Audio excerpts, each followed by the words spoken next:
ఈ పెళ్లి చేసుకోవడం నీకు ఇష్టమేనా? గంటలో పెళ్లి పెట్టుకుని ఇప్పుడు అడగాల్సిన ప్రశ్న అక్క ఇది. ఇంకా గంటేడి చచ్చింది కదా.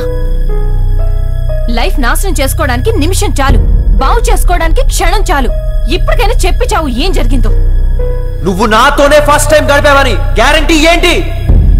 చందు అడిగిన దాంట్లో తప్పే ఉందే. అక్క నువ్వు కూడా? అవునే, తను ఎలాంటి వాడో నువ్వు నా దగ్గర తెలుసుకుని తన దగ్గరికి వెళ్ళావు. కానీ తను నిన్నే డైరెక్ట్ గా అడిగాడు.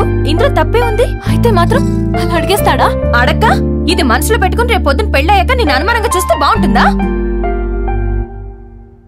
ఒక్క మాట చెప్తాను వినాను. చెప్తే మారేవాడు మంచోడు, తెలుసుకుని మారేవాడు గొప్పవాడు.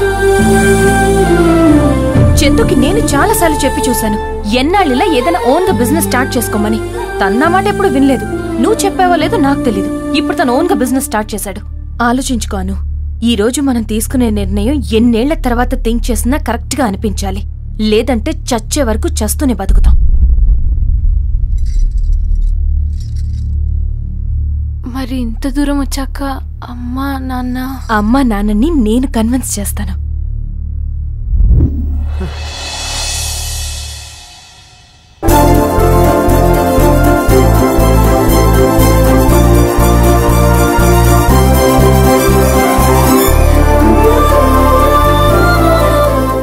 నన్ను క్షమించు. నువ్వే నన్ను క్షమించాలి.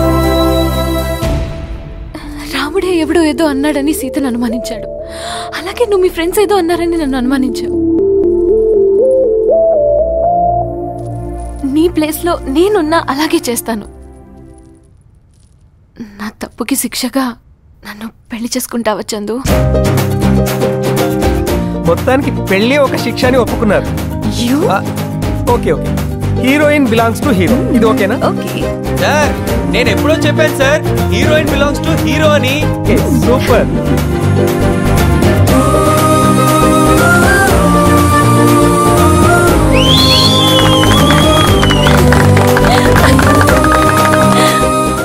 విన్నది నిజమని నమ్మే ముందు, చూసింది నిజమని నమ్మే ముందు ఒక్కసారి మీ మనసు చెప్పింది వినండి.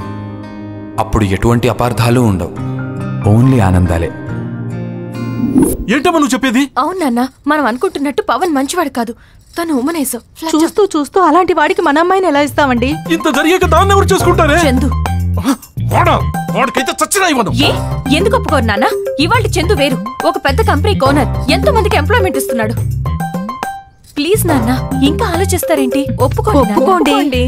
అవునరా, ఒప్పుకోరా. మళ్ళీ ఆలోచిస్తానంటే ఇంకేం ఆలోచిస్తావు? అది కాదమ్మా, దాన్ని అడ్డం పెట్టుకుని వాళ్ళు దీన్ని ఏమైనా చేస్తే నేను చూసుకుంటాను నాన్న.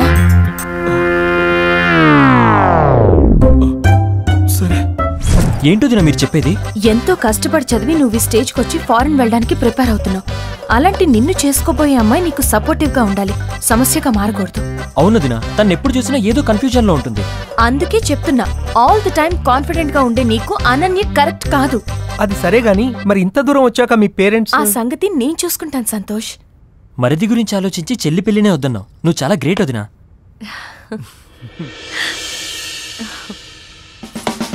Software, I'm very sorry. నువ్వు ఒప్పుకుంటే మనం పెళ్లి చేసుకుందామా?